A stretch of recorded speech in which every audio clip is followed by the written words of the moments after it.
This is the hour. You want to take it from here? Yes, thank you, Gadi. What a joy, what an excitement to have you all here together with a very special. I'm really, really excited to have you here, Kish and John. John, you've been very meaningful to many of us in Israel.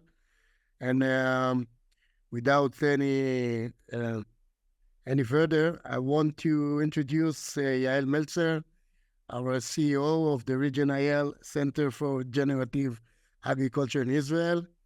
Yael, the floor is yours. Hi, thank you, Eric, and welcome everyone. So I'm Yael Meltzer, the Executive Director of RegenIL, the Center for Regenerative Agriculture in Israel.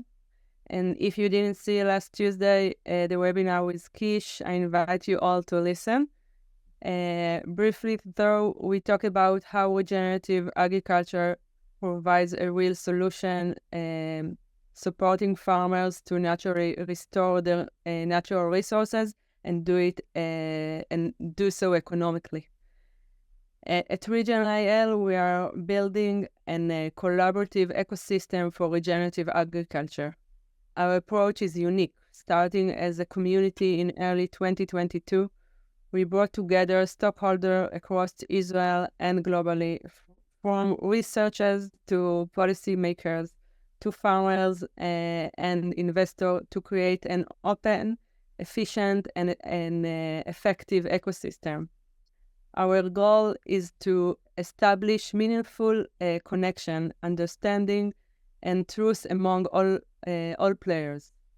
This foundation is the key to the long-term growth of regenerative agriculture, supporting research, policy, practical trials, training, and knowledge sharing, both locally and internationally. And now I would like to hand the floor to our next speakers, Dr. Ido Aviani, CEO and founder of Aviani Regenerative Agriculture, Micha Vaadia, regenerative winemaker and farm advisor, and former head winemaker at Golan Heights Winery, and our guest of honor, of course, John Kempf, CEO and founder of Advancing CEO Agriculture. So thank you all for joining us. Thank you, John, for being with us today. Please follow us in the social media. The links is going to be here in the chat, and I'm looking forward for a meaningful session. Thank you so much. Hi, John. Great having you here. It was great meeting you at Groundswell. It was inspiring. It was a fun event. It was a big boost for the regenerative boost of Israel and the community that came there. I'll introduce Ido Aviani, which is a PhD in agroecology and composting. He is the CEO of Aviani Regenerative Agriculture. Ido has a great passion and open-minded approach. He's pioneering an implementation of regenerative practices in the Israeli ag community. His company has introduced the SAP analysis to Israel. He has an in-house compost tea factory, and it's making him a major player leading Israel towards regenerative agriculture. Ido, the floor is yours. All right. Hi, everyone. I'm going to introduce Micha, and then we're going to go ahead. So Micha is a winemaker and a viticulturalist with more than 2 decades of experience in northern Israel. Most notably, he served as the chief winemaker and agronomist in Galil Mountain Winery, following his earlier work in Golan Heights, a winery, both of them known as one of the best wineries in Israel. Micha has graduated an MSc from UC Davis and a BSc from the Hebrew University in Israel in agronomy. And over the past 6 years, Micha has led an extensive agronomic initiative focused on soil fertility regeneration across the Galil Mountain Winery's large-scale vineyard operation. His pioneering work has established him as a key figure in Israel's regenerative farming movement. And Micha also has an international experience working in California and New Zealand. So that's us. Now let's start.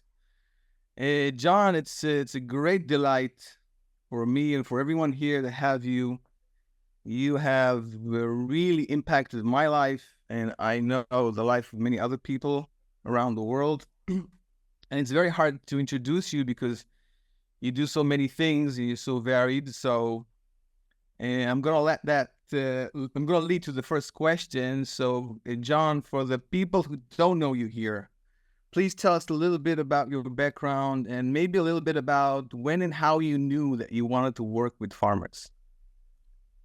Thank you, Ido, and thank you, Gadi, and to all of the organizers. I thank you for your warm welcome, and I feel it's an honor to be here with a group of very focused and very intense people, and I share that characteristic. So thank you for being here, for all the work that you do and that you contribute.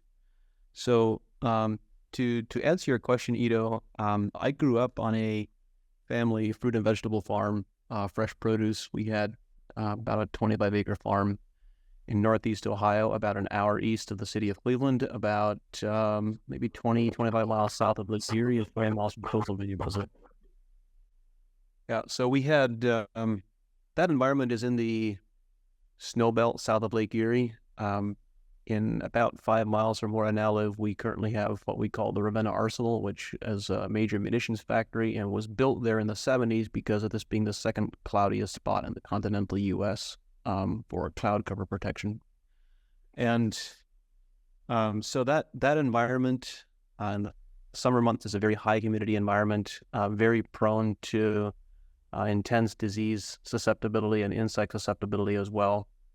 And so we were growing a variety, about a dozen different crops altogether, but our 4 major crops were 3 of the 4 were cucurbits. So we had cantaloupe, zucchini, cucumbers, and then the 4th crop was tomatoes. Those 4 crops represented about 70% of what we were growing. And I always, from an early age, I had in our culture, we only go to school through the 8th grade. So usually that is around age 14. And from that, I began working on the farm, had the responsibility for all the agronomic management, for all of the foliar applications, the irrigation, fertigations, and so forth.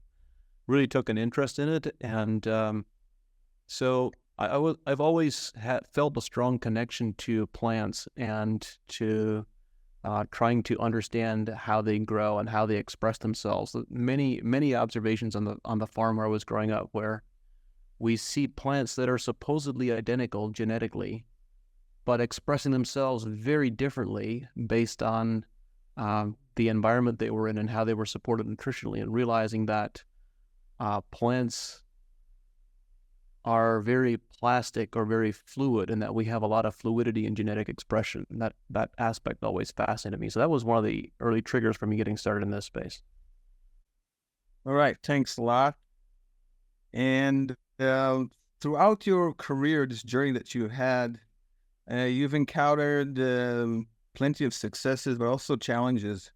Could you tell us about one specific challenge that the way you faced this challenge had an impact on you, left a mark on you? Well, when you take a pathway that is in distinct contrast with the status quo, it seems life is comprised mostly of challenges. Yeah, habit for that. So give us one. Well, I'm realizing that I didn't. For some of you may be familiar with the story, but for those of you who are not, the significant challenge that was the real turning point for me. So growing up on the farm, we were very mainstream agronomy, using intense pesticide applications. And as the years went by, the pest problems became worse and more intense. And until the early 2000s, we had a 3-year period, 2002, 3, and 4, in which we lost greater than 70% of our crops to a variety of different diseases and insects that we were not successful in managing with pesticide applications. And then, as you can imagine, that's not an economically viable scenario. So in 2004, we had the experience that really knocked me out of that pathway entirely and put us into a different pathway. And that was, we began renting a field from a neighboring farm that had been in a completely different crop rotation. So the soil that we had been farming for the previous decades was in intense vegetable production every summer, cover crops during the winter months, and then still getting, with all of the summer crops, still getting pesticide applications every summer. Then we began renting this field from a neighboring farm that had been in a dairy farm. So it was a corn, small grains, several years of hay rotation. And these two fields had been previously tilled and planted up and down the slope because they were comparatively narrow. Now that we were managing both of them, we switched the road direction 90 degrees and planted across the former field border and planted that field into cantaloupe. This was into the 2004 growing season. And that field was a stark testament to different management practices and the outcomes they had on plant health. We had, on the soil that we had farmed previously, at harvest time, 80% of the cantaloupe leaves were infected with powdery mildew. And on the soil that had not had the previous pesticide exposures, we had no powdery mildew. Not 5% or 10% leaf infection, but zero. You couldn't find any. It was the exact same variety, had identical management, but two completely different outcomes. And it was that experience that really set me on a different pathway of trying to understand what are the differences between these two plants. What allows one plant to be resistant to powdery mildew when the next plant, literally a meter away, is very susceptible. All right, thanks. Thanks a lot. So, John, there's a lot of discussion lately about the definition of regenerative agriculture. There's a lot of there's a strong push towards getting a set definition, which personally it's not my cup of tea exactly. But still, we're very curious to know, what do you think in your eyes? How do you define regenerative ag? What is your definition? How do you define a journey? Regenerative agriculture should be defined as a journey and not as a destination, because ultimately regeneration is a journey.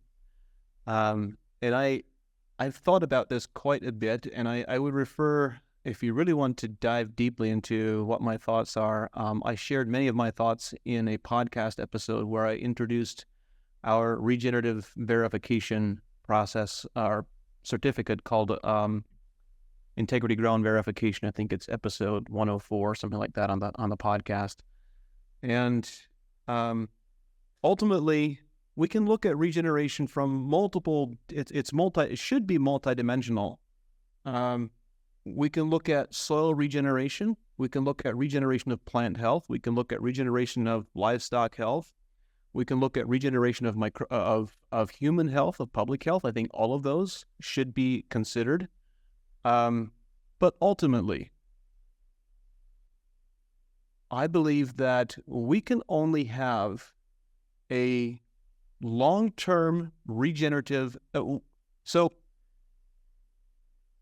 let me back up just a moment. Why are we using the term regenerative agriculture instead of sustainable agriculture? We made a very conscious decision in 2011 to begin using the term regenerative agriculture instead of sustainable agriculture to describe the work that we were doing, because my contention has been that we cannot sustain the pathway that we are on. We are constantly degrading our soil health. We are degrading plant health, public health, and we are degrading our farming community. So we should have no desire to sustain where we are today. We first need to have a conversation about regeneration. And once we've regenerated to a much higher plateau of performance, at that point, and only at that point, can we have a conversation about true sustainability.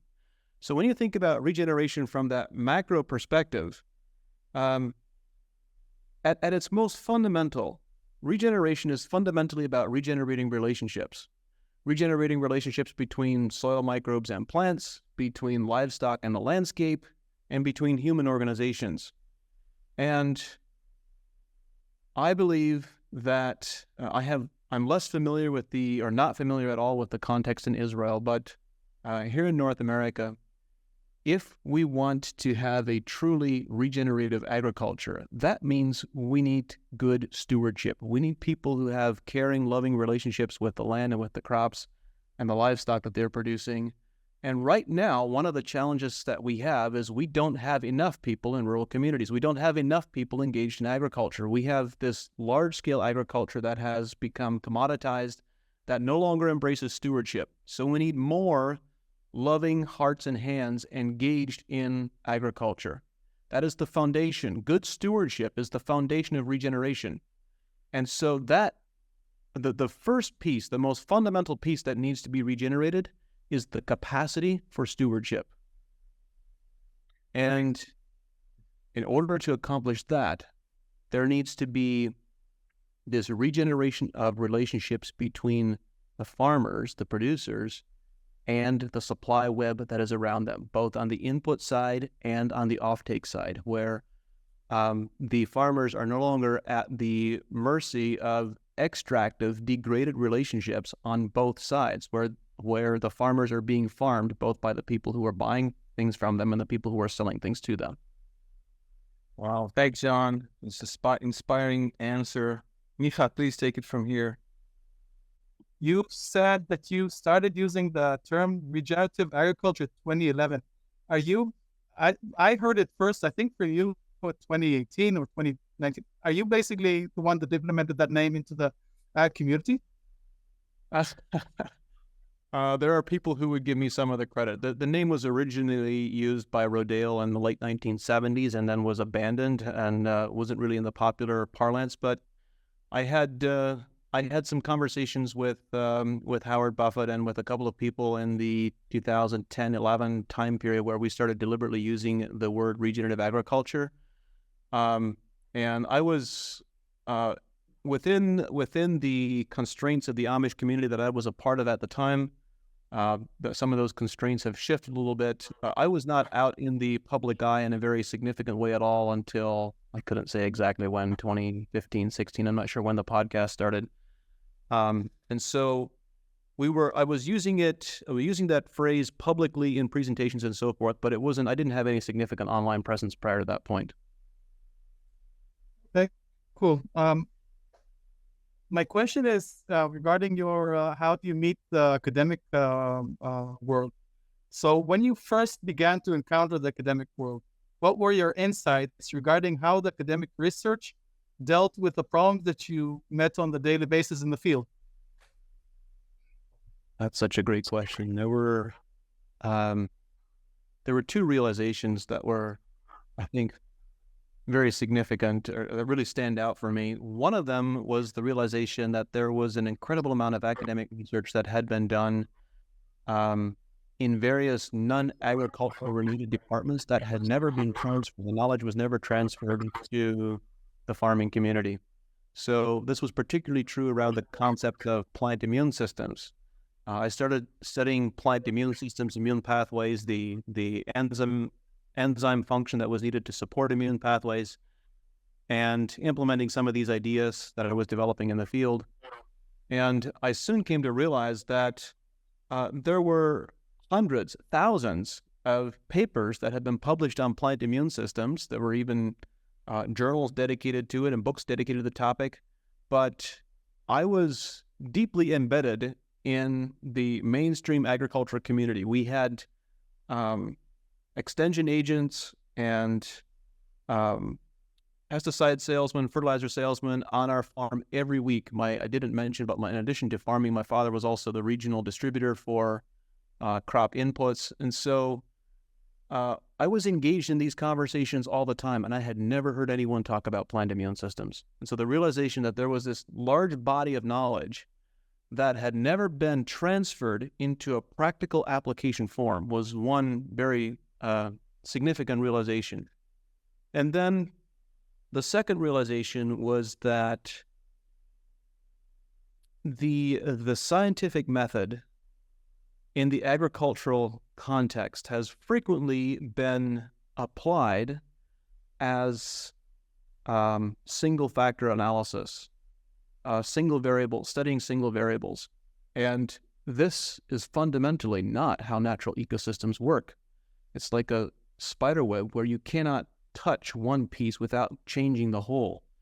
And I think this was another realization that we have a tremendous dearth of good systems research. We have a lot of single factor analysis research, but not a lot of systems or multi-factor research, which is this realization that is emerging. Many growers and many good agronomists are looking at kind of the cutting edge innovations that are happening. And one of the things they're observing is that plants begin behaving themselves differently. They begin expressing themselves differently. Reproduction patterns change. And all of these phenomena are phenomena that are not well understood and that have not been described in the historical literature because they are a reflection of systems change, not a reflection of single factor changes. Well, right. Well, thank you. You basically killed my next question. So jump to the next one because you answered both of them. I was trying to look at one event that academic research gave you an implementation that is directly, but given the wholesome system that you're suggesting, we'll just jump to AEA. Tell us about it a bit, and given that it's so wide in its disciplines, we would like to know what's going to go in 10 years ahead, or what are your vision for 10 years ahead? Trying to think of how to answer the question because there are so many things happening so rapidly. So, the best practitioners of regenerative agriculture agronomy are necessarily multidisciplinary. They are looking at, they have a broad research background or educational background from many different domains, ranging from biophysics and biochemistry and horticulture and botany, and the list goes on and on. And this is a tremendous opportunity for people with generalistic knowledge, with widespread knowledge. It's an opportunity, and there is a need for us to develop more practitioners who have this broad base of knowledge rather than narrow and deep focus. We need narrow, deep academic research as well, but we also need many more generalists to implement this systemic type of approach. And so this reflects the key challenge in scaling regenerative agriculture systems broadly and widely is how do we develop enough trusted technical advisors quickly enough to support growers through the transition, to be their coach, and to support growers through this transition process. The opportunity over the next decade is to use AI and deep learning and good data sets that we haven't had access to in the past to digitize and democratize much of this knowledge that today is held in people's heads, but that we can contribute to a digital ecosystem that can predict disease and insect susceptibility into the future based on nutritional profiles and microbiome profiles. When we look at our capacity for measuring the nutritional integrity of a plant in the field and measuring the microbiome integrity of soils and plants, we have technology today that we could only dream of even 10 years ago. And so I see a tremendous opportunity, and I'm really excited about taking this knowledge that is in the domain of generalists and people who have a broad base of knowledge and putting it into a digital platform so that it can be democratized and be readily accessible around the world, because this completely changes the conversation when we have a digital tool that can predict disease and insect susceptibility and correlate it to and saying, well, your potato field has 90% susceptibility to Colorado potato beetle because of XYZ, because of these nutritional imbalances or because of these microbiome imbalances. That changes the conversation in several very important ways. One is it changes the conversation from reactive to proactive management. And secondly, it changes the discussion from a chemistry control, from a pesticide control approach to a biocontrol or preventative approach with nutrition and microbiome management. So that is what I see emerging over the next decade that I'm quite excited about. One of the key pieces that we're investing a lot of time and effort and resources into. Okay, John, thank you so much for this specific and detailed answer. there is also a lot of discussion in the regenerative world about the transition process. You've mentioned it already, and this is not easy to many farmers and to many organizational agricultural research organizations. Can you maybe share with us your thoughts about the most hard part or the hardest part about the transition process from conventional to regenerative agriculture? Why isn't it easy to transition? The reason it isn't easy is because we have become used to taking things easy and to having a few solutions that cover many sins. And the significant one, I'll pick on soluble nitrogen fertilizer as a scenario or as a case in point. The same can be said of potassium and phosphorus fertilization, but the abundance of surplus nitrogen in an ecosystem and being supplied to a crop covers up many other sins. It covers up other nutritional imbalances, and it covers up other microbiome imbalances.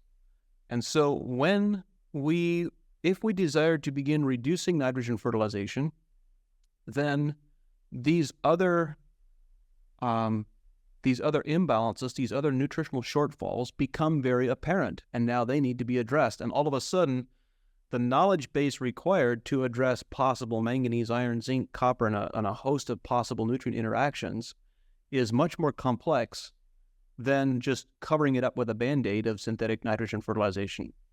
So that is, we've become acclimated to the easy button. That's why we think transition is difficult.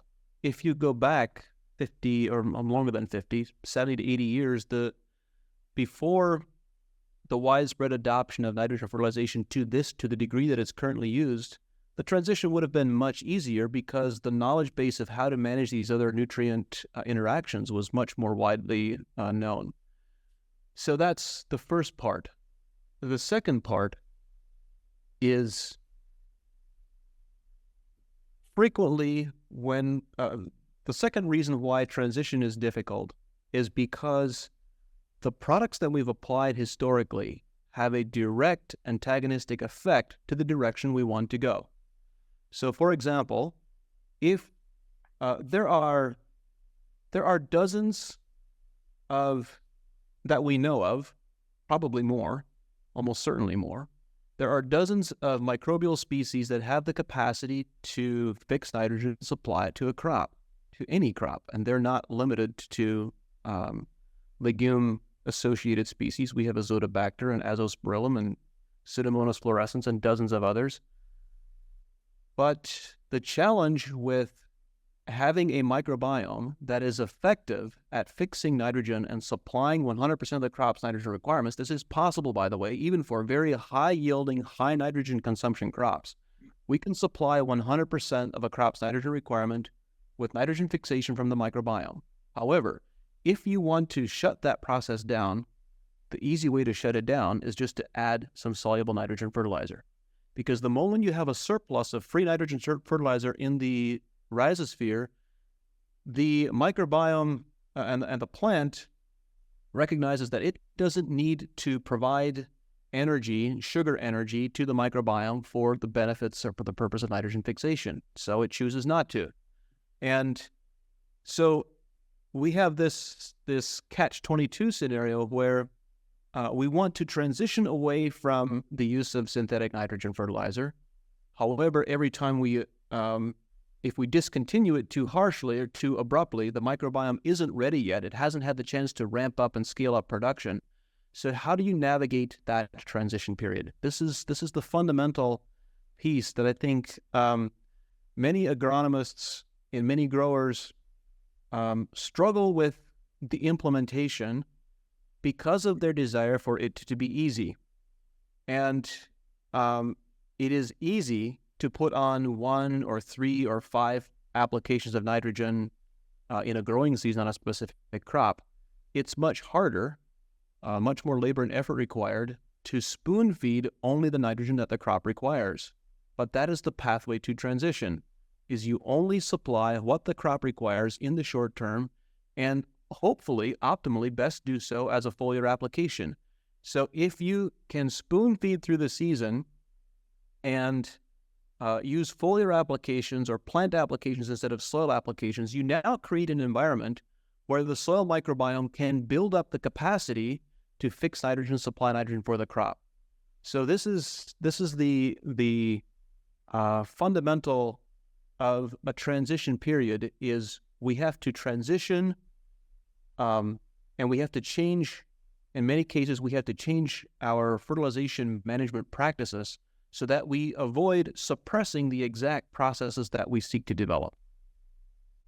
Wow, I can't agree with you more. We have very recent experience just showing exactly what you said from very intensive agricultural systems like strawberry growers or mango growers, where we had successfully reduced nitrogen into a few units for the whole growing season and getting quality and yield at least comparable with what these guys used to get before. So yeah, we're actually seeing it here as well.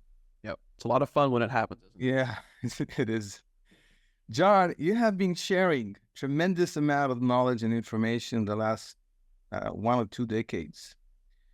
Where did you get the inspiration to go out and simply share this valuable knowledge? You are an inspiration to all of us to do the same. How did it start? Well, I think two foundational pieces. One was just freely you have received, freely give. I had many gracious mentors and teachers who were very free with their time and their knowledge and the wisdom that they had developed, and they freely shared their information. And so the realization that it is now my obligation and my duty to share this with the broader world, that was part of it. And the other part of it was I had several mentors who were incredibly knowledgeable people. They had written down some things. Several of them even had dozens, or in a few cases, even hundreds of peer-reviewed papers that they had published.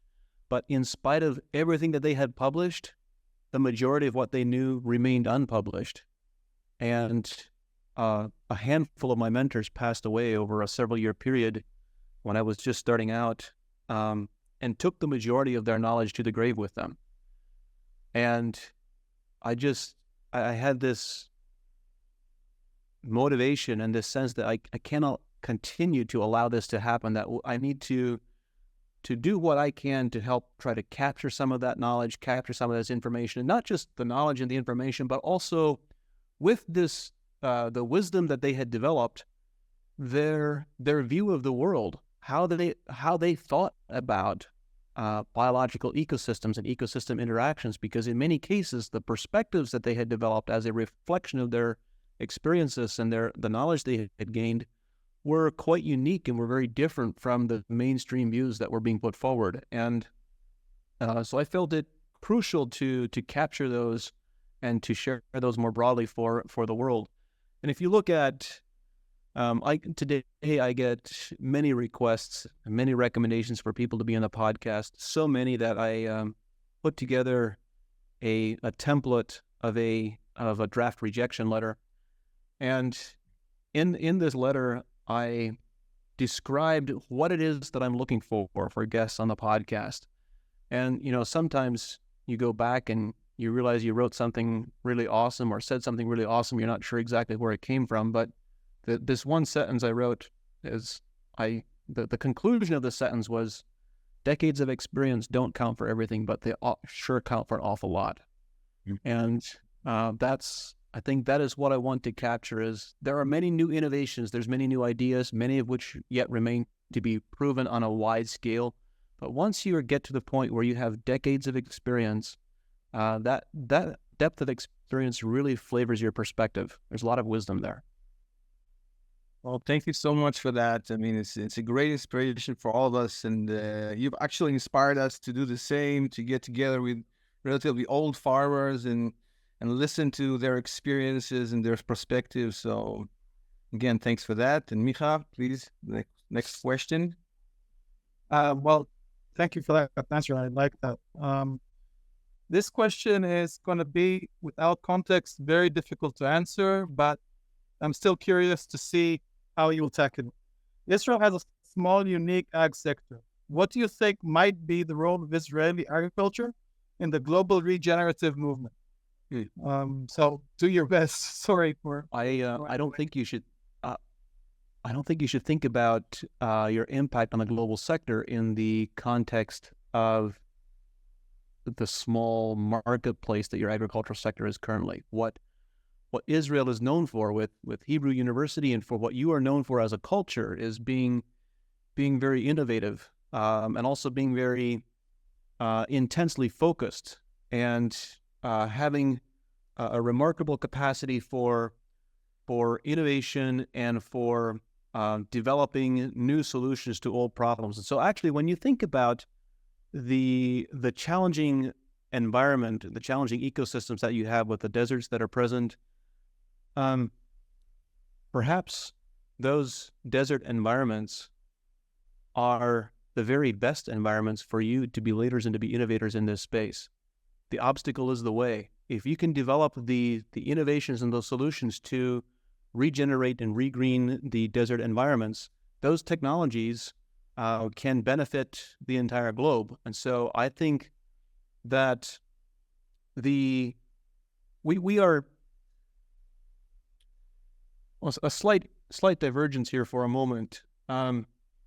Agriculture, or not agriculture, but agronomy for the last 7 or 8 decades, or maybe arguably longer, has been defined primarily in terms of chemistry, for the very good reason, the very simple reason, that chemistry was the one thing that we were historically readily able to measure quite easily. I believe that the agriculture of the future is not going to be based on chemistry, but it will be based on biophysics, perhaps biochemistry to a degree, but really biophysics, and understanding the biophysics of organisms. We could talk about genomics, metagenomics, and all metabolomics, all the various domains of research that are emerging. But my point is that when we look at plant development from a fresh perspective, I think one of the benefits, or one of the blessings that I have had in this space, it's, as many things, it is a bit of a two-edged sword, but I only have an 8th grade formal education. And that also means that I wasn't indoctrinated into how to think about problems and how to approach problems. And when you think about problems from a different perspective, then different solutions emerge. And there are many challenges, or many hypotheses within plant and microbiome function which do not make sense. One good example is, there's been research done. I read this paper a dozen years ago. I don't remember who the authors were, but radioactive isotopes of elements will migrate from injection at a site in the bark close to the soil surface to a distance of 100 meters into the air in a redwood tree in 4 seconds. That cannot be explained by our current explanation of how nutrients flow in plants. So we have to start looking at this from a biophysics perspective rather than from a biochemistry perspective. Anyway, I'm getting off into a bit too much detail here, but my point is simply that I believe we need to begin looking at agricultural and agronomic sciences through a fundamentally different framework, no longer coming primarily from the framework of chemistry and genetics.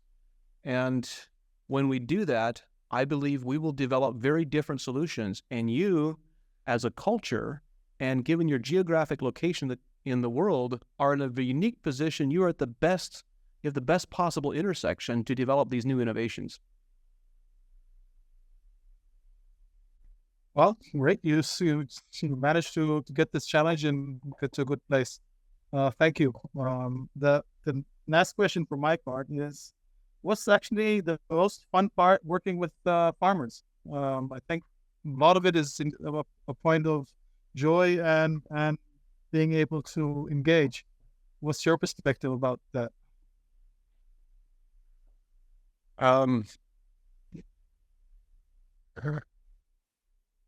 The greatest joy is getting those phone calls, getting those messages where growers are experiencing something on their farm that they have never experienced before, and they are so exuberant, saying, hey, all of my neighbors around me are having, their crops are being devastated with this disease or with this insect, but I've done nothing. I've not made any applications, and my crop is completely resistant and immune. We harvested a better than average yield. And so it is that joy and that exuberance that comes from experiencing success with a different approach. And it happens with every grower every year, usually multiple times per year, when we get these interim successes along the way where the crop begins behaving and responding completely differently than ultimately when we get to harvest. So there is, we have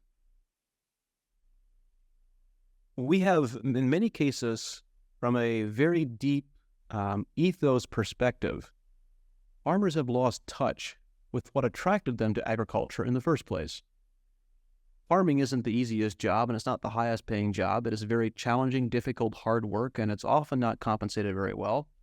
And so when you choose a vocation like that only because there is something that deeply attracts you to it, that there's something you deeply love about it. And for many growers, they're attracted to that they desire to have a close connection to life and to living processes. They enjoy watching the joy of a newborn animal, or watching bird migrations and listening to bird song, watching new seeds germinate at the beginning of a new growing season. These are all things that connect us deeply to life and living processes.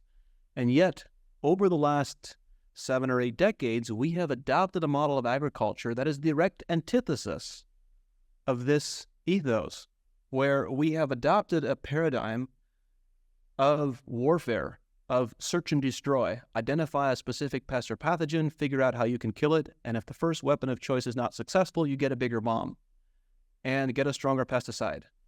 And so this is not a pro-life stance to agriculture. This is an anti-life. This is a warfare mentality. And when growers experience the shift and the recognition that they can begin supporting life, supporting living systems, and overcome many of the challenges that they have experienced historically, there is a remarkable degree of joy and exuberance that comes from that realization. That is the greatest fun of all.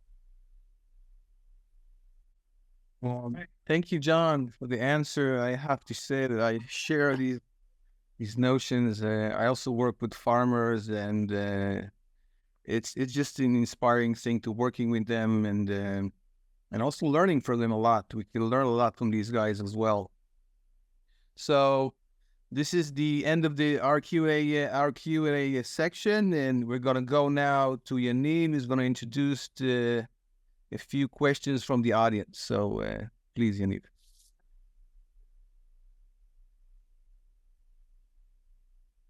Okay, nice to be here, and thank you, John, for all the very interesting answers for the questions. And there's a few more questions that came from the crowd today, and we also have a few people who want to ask some questions. And we will start, please, with Tali Ilani. If you can please introduce yourself in a few sentences, and then feel free to ask your question. Hi, John. Introduce myself in a few words. Tali Ilani, I'm a researcher in MOP Darom. It's an agricultural R&D in the western Negev of Israel.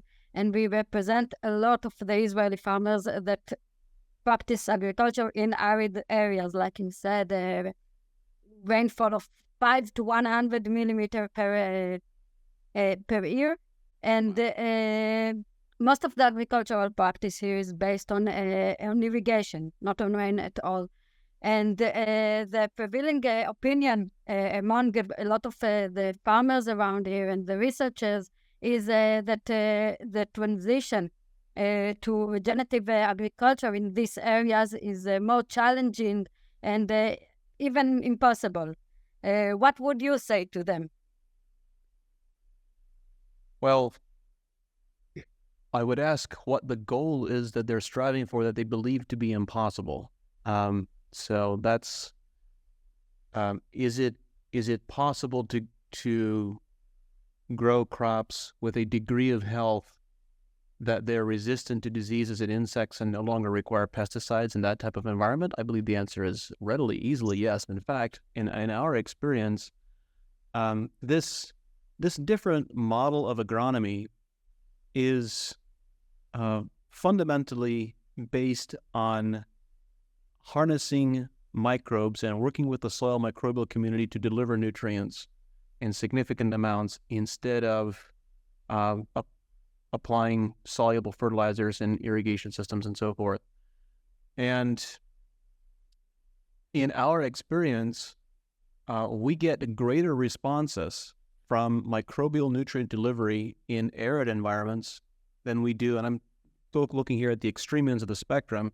Biology tends to not thrive. It tends to shut down and not deliver nutrients very well in very wet environments when we have saturated soils in particular. And so we actually, in our work, we are not working with growers quite to the in the extreme arid environments. Well, actually we are in some, but all would be irrigated as what you were describing.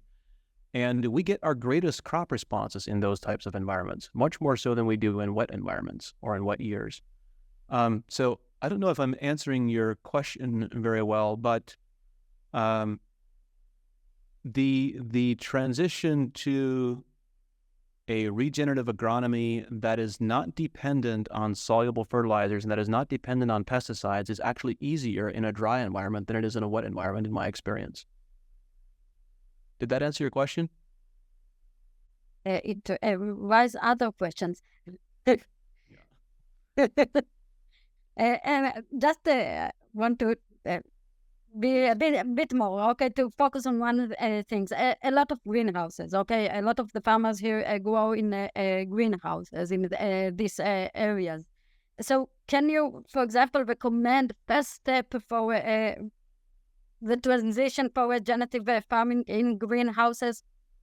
When growing in greenhouses, in media, in artificial media, or in soil?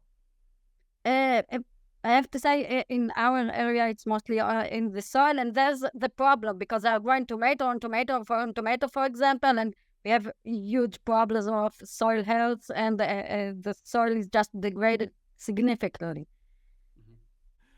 I think there will probably be a need for multiple follow-up conversations from this, but the answer is yes, it is as easy or even easier in greenhouse environments than it is in outdoor environments. And again, it may require a system change. So what if the optimal ecosystem is not to grow a monoculture of tomatoes, but to also grow companion plants with the tomatoes that have the capacity to regenerate the soil?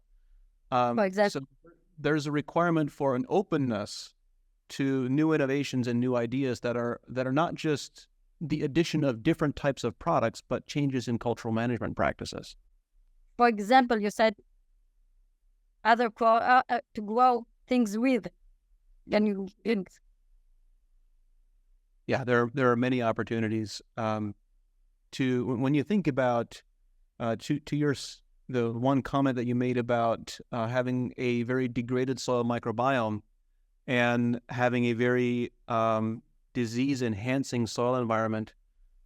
Companion plants are one of the best solutions to that from a long-term sustainability perspective, because you can specifically select companion plants that do not compete with the tomato plant for water. They have a collaborative relationship with water and with nutrient absorption requirements, and they have a microbiome that changes the soil microbiome to a disease-suppressive environment. And so if we can identify a handful of species like that we could grow in combination, you can completely change the microbiome while you are growing a crop.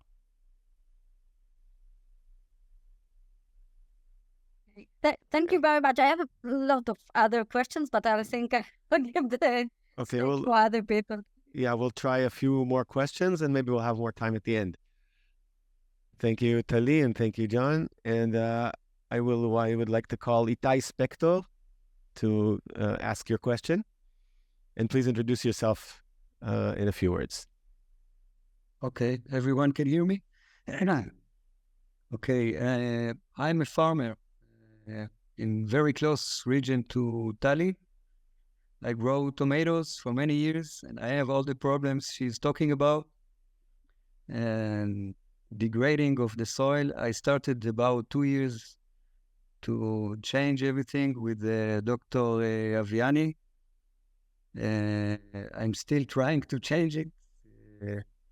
I do many things in order to revive my soil, which is close to dead.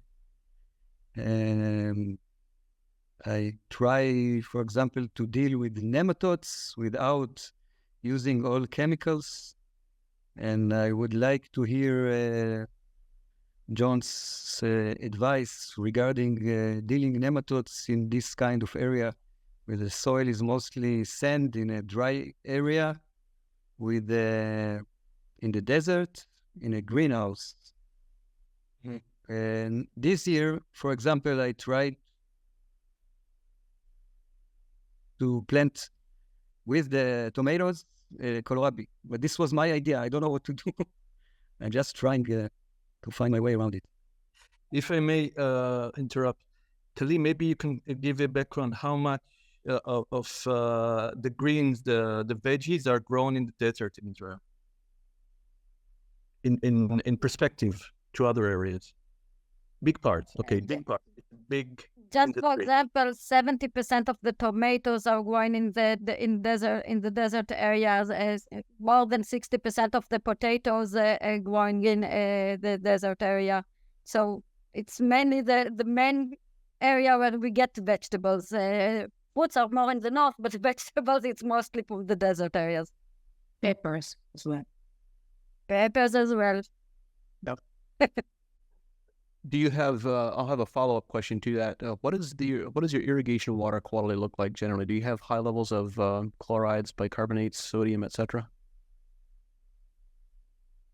No, it's relatively good. We have mainly two types: the treated wastewater, but highly good quality of treated wastewater, and the purified water. It's drinking water that we are using for irrigation. Yeah. Thank you. Thank you for the context. So to come back to your question on nematodes, I'm speaking here with very broad brushstrokes because there is some individual variation with different specific varieties of nematodes in different crops, root knot nematodes and sting nematodes and others. But very broadly, we have found that when we address potential soil salinity, so those three elements that I mentioned, sodium, chloride in particular, I'm particularly focusing on chloride, and also bicarbonates, when we manage the levels of those three nutrients, and we make sure the plants have generous levels of molybdenum, our nematode levels disappear. And are pathogenic nematodes.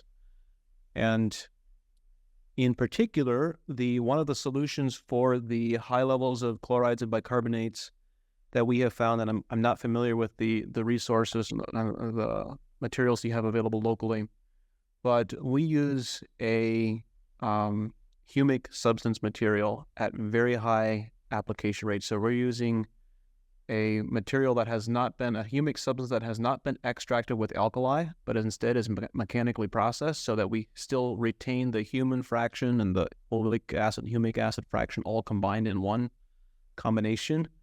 And we apply that at what are considered relatively high application rates in the neighborhood of 5 to 7 gallons per acre of this material And over 80% of the time, the combination of high applications of humic substances plus high molybdenum applications, nematodes disappear.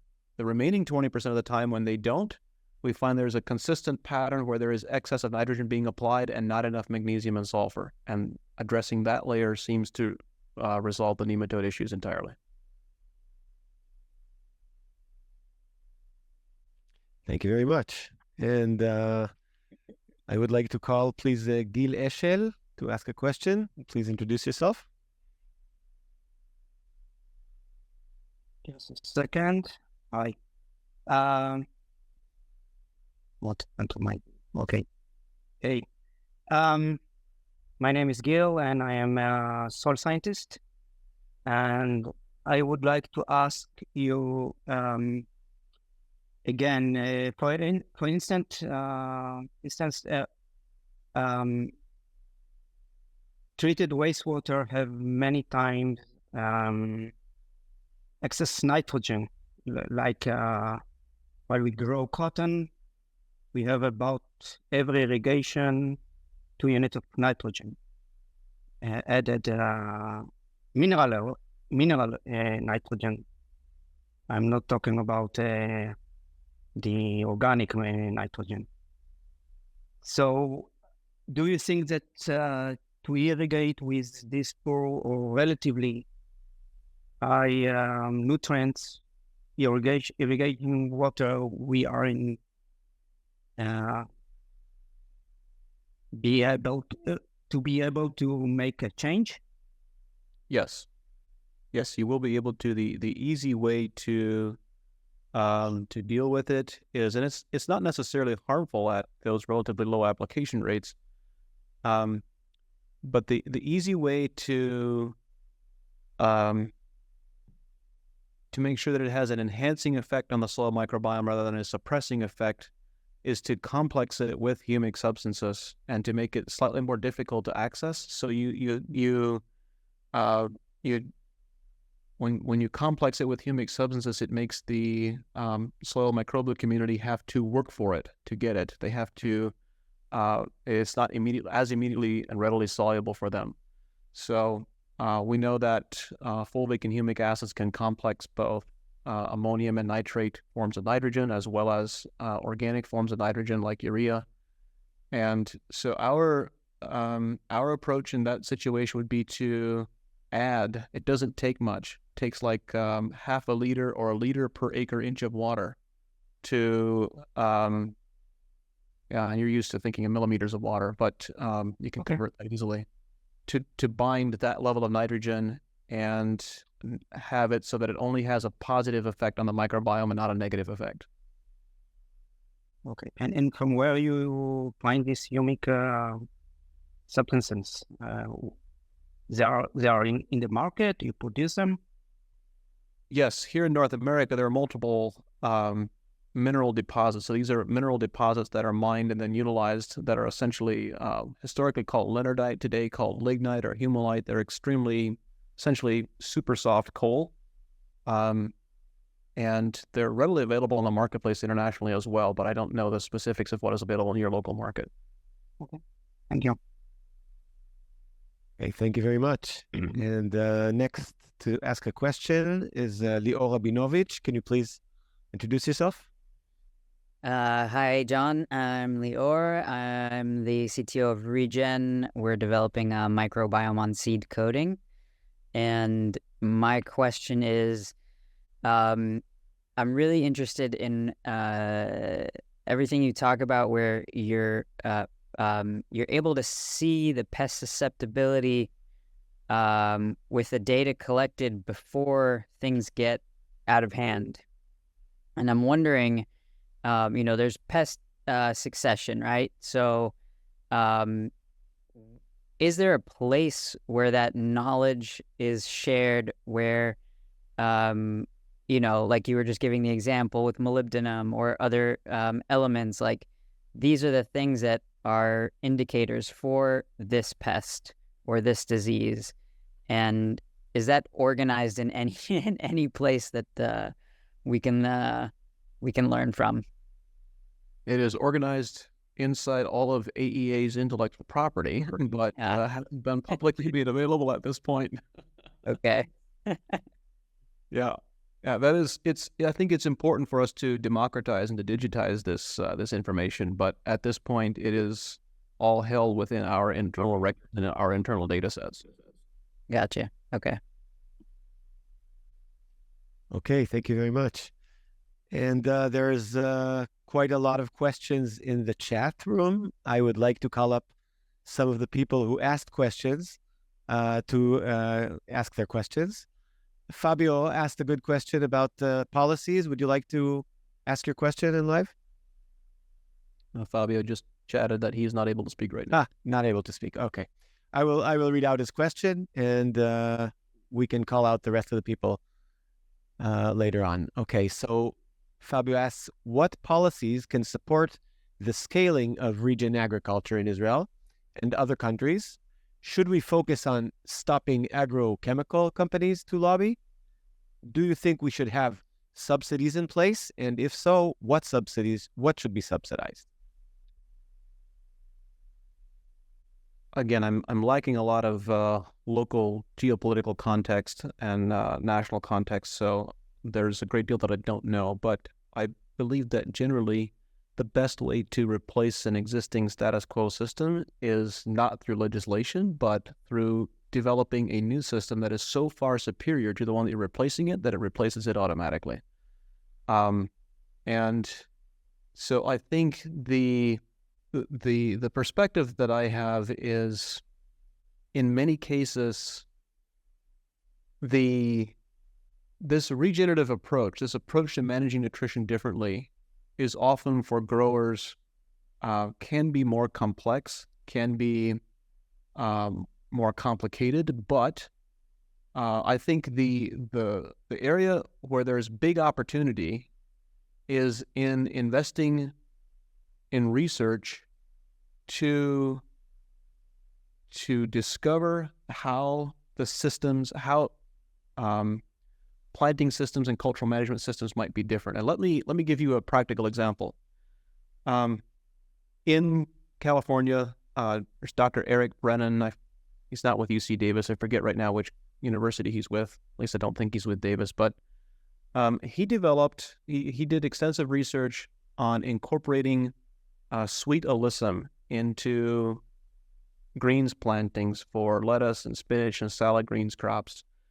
And they discovered that I heard this verbally. I haven't haven't spoken with Eric directly. I got this secondhand. I don't think it's been published yet, but they are now down to 100 sweet alyssum plants per acre is all that it takes. When you have these blooming sweet alyssum plants, they do not compete with the salad greens crops for water or for nutrients in any significant way. But they are, as a nectar-producing plant, they are so attractive to beneficial insects that 100 plants per acre is enough to produce enough beneficial insect population to completely control the aphid pressure on an entire acre of land. So you have this cultural management practice that can completely change pest susceptibility and disease susceptibility in an ecosystem. This is not on a plant level, but at an ecosystem level. That's one example. I have probably 100 stories like that of specific companion plants that produce remarkable interactions in an ecosystem where they have a collaborative effect with the crops that you're trying to produce. I suspect that there are thousands more interactions like this that could be uncovered, that could be discovered, if there were research dollars available to focus on and to invest in discovering and learning about these relationships. But this has not been a priority because our agricultural system has been focused on aligning with industry to a degree and also developing chemistry solutions rather than developing ecosystem solutions. Okay, thank you very much. And Yosef Benavat, if you can please ask your question. Yes, thank you. Thank you very much for your amazing information. With all I know about regenerative agriculture, is there any place for compost? If the system is correcting itself in time, is there any place for compost? Compost is a specialized microbiome made with the special or specific inputs. What does it do in the soil? What will it do in the soil? Yep. So the short answer to your question is yes, I believe there is a place for compost. We should consider it as a tool. It can be a very valuable tool, but it is only one tool of many. And I don't believe it is it's the only tool that we should utilize. My thinking on how to develop soil microbiomes has really grown a lot over the last 4 or 5 years in particular, and I expect will grow a lot more. We are on the eve of launching a genomics lab to be able to measure soil DNA much more accurately with third-generation DNA sequencing technology that hasn't yet been deployed in agriculture. So this is a very exciting frontier. But the way that I think about developing a soil microbiome today is the realization that the majority, depending on who you read, what papers you've read, I've read numbers that are as high as 95%. As high as 95% of all the beneficial soil microorganisms require the presence of a living root system in order to propagate, in order to develop and grow. And so compost can be a very valuable tool, but I believe that the most valuable tool that we have is that we need to begin thinking about plants and about plant seeds as vectors of a microbiome. We now know that a corn seed has 9 billion microorganisms inside of it. And so we know that all of these different plants, and particularly different plant families, have very different microbiomes inside the seed. So if we want to develop a disease-suppressive microbiome, I believe one of the most important and best pathways to accomplish that is to use seeds and to grow plants from very diverse different plant families. And in that environment, we will develop a microbiome that can become disease suppressive. So we need to begin thinking about seeds from different plant families as vectors of microbial inoculants. Thank you very much. Next up is Alon Eldar. Can you please ask your question? Introduce yourself. Hi, John. Hi, everyone. Yeah, I'm a young consultant. I've been under the guidance of Ido and working with Yaniv for almost 2 years. We've met in Groundswell, and I'm very, very happy to see you here in this community. Out of a million questions that I have, honestly, I think that the one or maybe two that are connected and are most important for my context specifically is what is your thoughts about animal integration in a full context of regenerative agriculture, and mainly in my particular idea and niche in small regenerative farms, and the opportunity that they pose for better food security and regenerative processes? You ask a question around which there are many very dogmatic positions. And I think I prefer to avoid dogmatic answers to questions.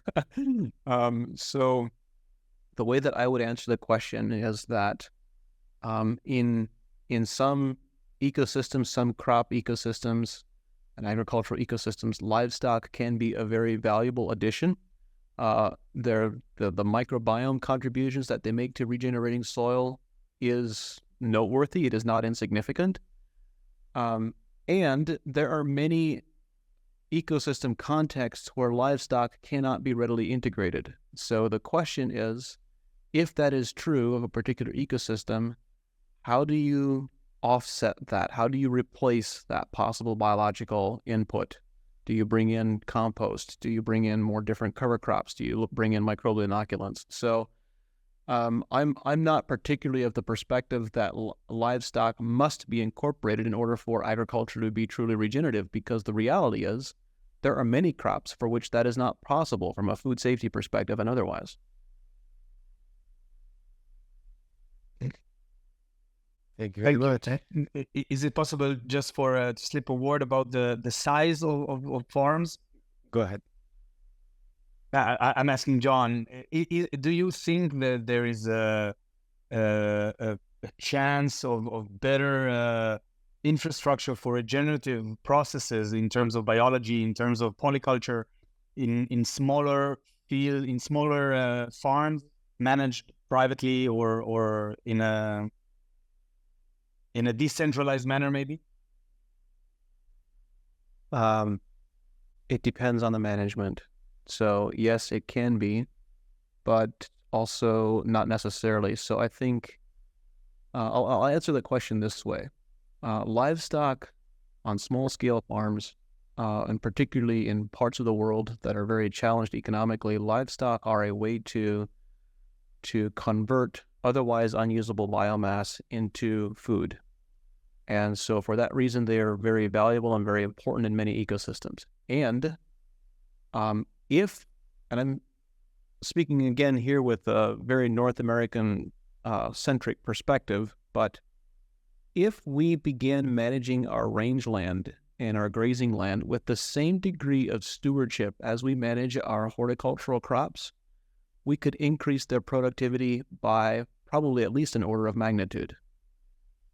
So, Dor Oppenheim, can you please ask your question? Yes, hi John. I'm very happy to be here. My question is about the soil, developing a healthy soil microbiome. When we like using the current data we have or data sets we have, because from what I understand, this is still a very new frontier with many types and species of microbes unknown to us. So what would be like the guiding principles in developing soil microbiomes, and what types of data should we start collecting to understand what's the direction we want to go to? I think first we need to understand what are the microbiomes that are contributed by different plants. So what is the microbiome of a buckwheat plant? And when we grow buckwheat in a particular soil environment, what are the legacy microbes that it leaves behind and that it contributes to the bulk soil microbiome? That's one of the foundational questions that we don't know the answer to, is what are the microbial contributions of different plant species and different plant families. The second question that we have very imprecise and imperfect insights into is what exactly defines a disease suppressive microbiome, and disease suppressive to which microorganisms, to which potential pathogens. So there's a lot of research that is ready to be done in that space, that needs to be done quite quickly. And then as we build large data sets of what the soil microbiome looks like, what I expect to emerge is, and this will be revealed, like we don't know for sure, but what I kind of expect to happen is that instead of we'll have large data sets that correlate plant nutritional profiles to soil microbiomes. All of a sudden, we'll observe that, for this particular crop, all of these plants, all these fields where the plants are doing a good job of absorbing phosphorus from the soil reserves, they have this group of these associated 30 or 50 or 200 microbes that are associated. So our tendency, driven by capitalism and the need to develop intellectual property, has often been framed around, can we identify a specific microbe? Can we identify one specific microorganism that serves one specific function? And what I expect to emerge is we will, instead of identifying single species, we will begin identifying communities, where specific communities enhance certain characteristics of either disease suppressiveness or nutrient delivery or phytohormone synthesis, or whatever the case might be. Thanks. Thank you very much. Okay, so we have about 14 minutes left to the time frame, and we have time for a few more questions. I would like to ask Liron Israeli, please, to ask your question. Thank you, John. Lovely to hear you so far. I'm the CEO of Adama Chaya, Living Soil Agriculture Advisory Company. I've been working since 2014, when this field was really not active in Israel. And in a sense, as a colleague to the journey, I really would love your perspective with your team and the people that you work with, this change of mindset from a linear thought to a multidimensional thought. How or what do you use in order to support people's capacity to think differently, and then, of course, to act differently, whether they are working in the research or in the farm advice, or as farmers, of course? That's a very confounding question. We're colleagues, you know? Yeah, it's a good question. Everyone is on their own individual journey. They're on their own pathway, and we work very hard to meet them where they are, wherever their mindset is, wherever their thought process is. We work with what could be described as very hardcore mainstream growers who are growing genetically modified crops using glyphosate and anhydrous ammonia, and like their entire agronomic approach has no consideration for improving soil health. And so we adapt to their language and to their priorities. What is important to them? Is it yield? Is it profitability? Is whatever language? So I guess the key essence is whatever their language of choice is, the way they frame the arguments, the way that they are thinking about where they are in their farm's evolution, their own journey. We meet them where they are, and we encourage them to take the next step. And over a period, sometimes it's a period of 2 years, sometimes it's a period of 5 to 7 years, but many times we have growers who got into this different version of agronomy primarily because of improved economics. They wanted to make more money, be more profitable, have better ROI. And in fact, I'll use one of the growers that I've interviewed on the podcast, and he's been a big advocate for us, is Mike Omeg, who's a cherry grower from the Pacific Northwest. And the first 5 minutes when I met Mike on a trade show floor at the Acres USA conference, Mike said, "Don't talk to me about being organic. Don't talk to me about reducing pesticide and fertilizer use. I don't care. What I care about is growing cherries that are large enough and firm enough that they can be exported, they qualify for the export market to Asia. Can you help me do that?" That was literally probably not the first 5 minutes, but probably the first 90 seconds of our conversation with Mike Omeg. 3 years later, I sat across the desk from Mike Omeg at our annual review meeting, and he said, "You know, I told you that I have no interest in being organic, but I'm not using pesticides anymore. I don't have powdery mildew anymore. You know, all I'd have to do is replace this one fertilizer that I'm using, and I could be organic." And that was a mental transition, a mental shift, that as the agronomy changed and his own learning changed, he started researching and studying personal nutrition and the impacts of pesticides in the environment. The reality is that growers and people in general, we all desire to do the right thing. We desire to do the right thing for ourselves, for our communities, for our families, for the soil that we are stewarding. And many are in the system and they're using the protocols they are because they feel stuck, they feel trapped. And all you have to do is to give them an opportunity to escape the trap, and they will avail themselves of that opportunity in a heartbeat. So we don't find that we need to convince people. We just need to show them the way, and we show them the way and off they go.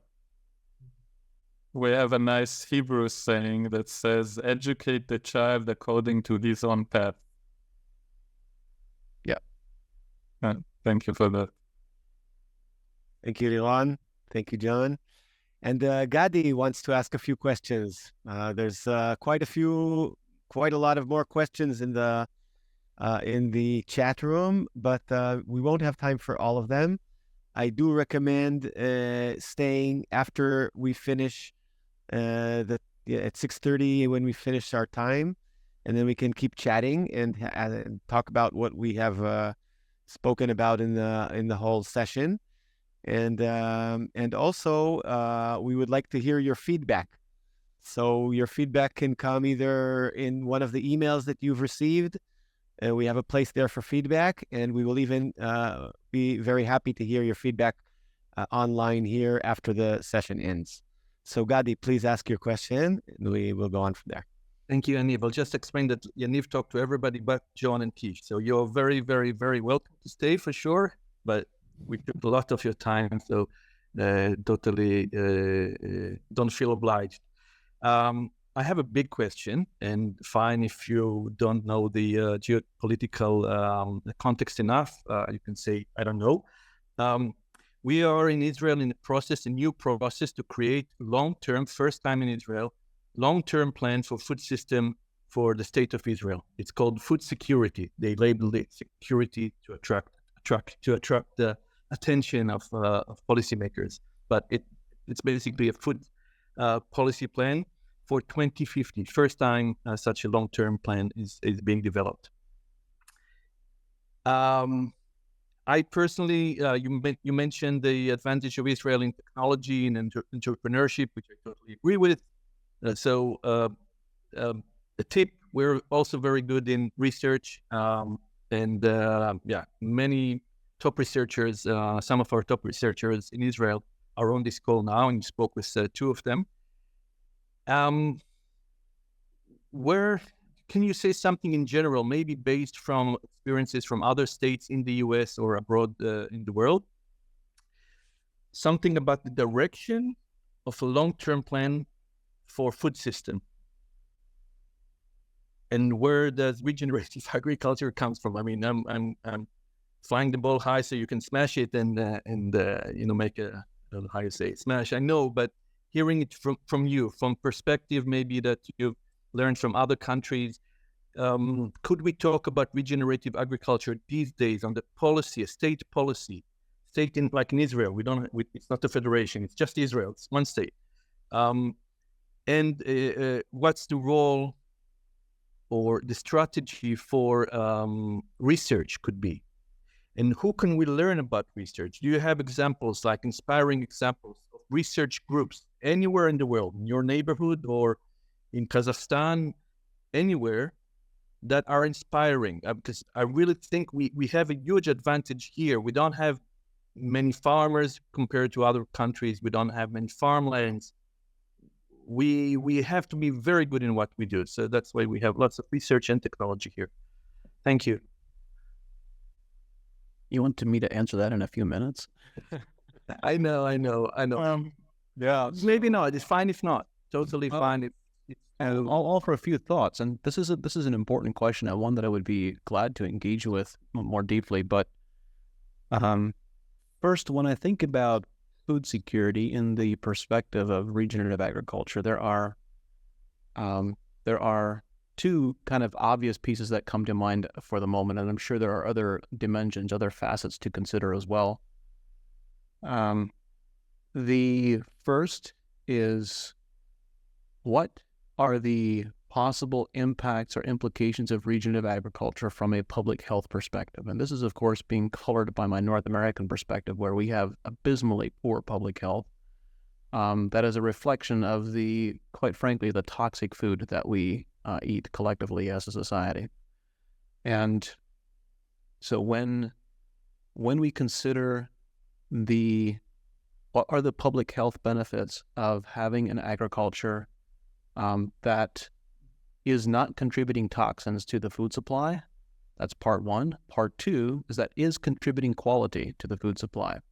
We are developing this understanding that in plants, nutritional integrity is associated with disease resistance and is associated with insect resistance.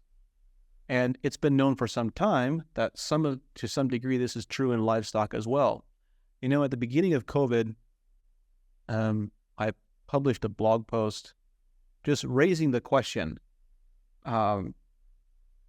what is the selenium status and the zinc status of populations that are more susceptible to COVID versus those that are more resistant? Because we know that those two elements have a particularly strong effect on reducing viral infections and virulence. And you can imagine the consternation that produced. That was a very unwelcome article by some individuals. But I forget the exact timeline, but within a matter of a few months after I wrote that blog post, several researchers had overlaid, they had a peer-reviewed published paper on this where they had overlaid a map of China and COVID density with selenium status. And there was a perfect match that the soils that had abundant levels of selenium had populations with much lower incidence of COVID. And I don't think you could do that type of overlay in North America or maybe even other parts of the world because we have too much transportation of food. There isn't enough geographical association between food being grown in a certain area and food being consumed. But what if there was the specific intention of growing food that is biofortified to have medicinal value? Not just to have good flavor, but to actually have specifically designed and intended medicinal value. What is medicine? Completely another perspective, a different perspective on food security.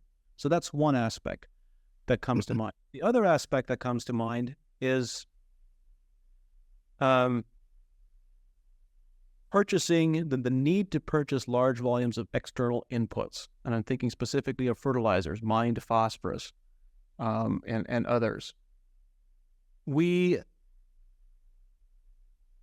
In the case of phosphorus fertilization, again, there's geological context of what does the soil parent geological material look like, what is the phosphorus content, how much of that can be etched and be extracted and made available by soil microbes. But on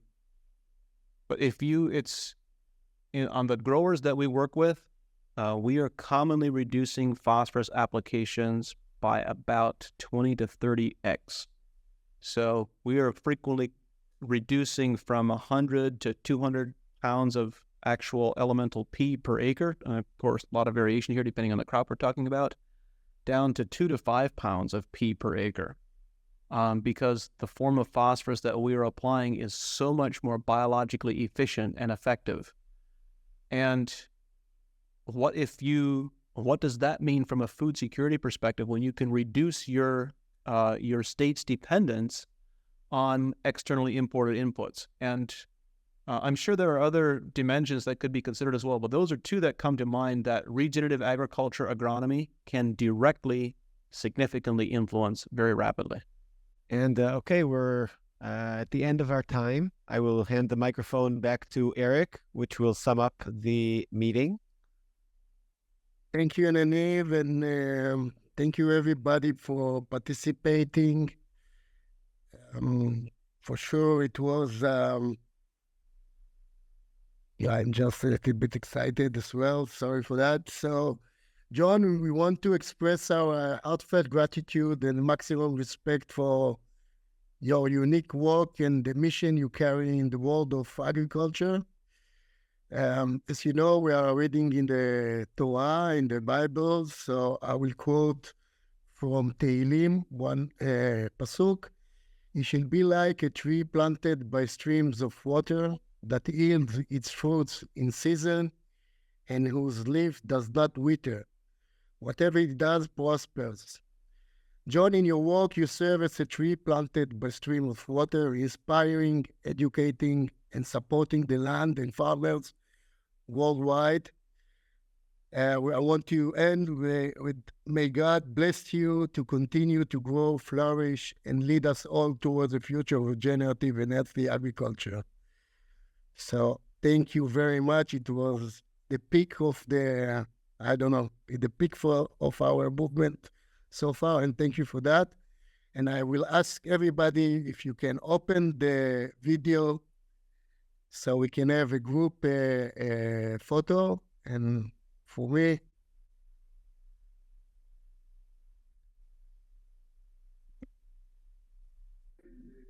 Thank you.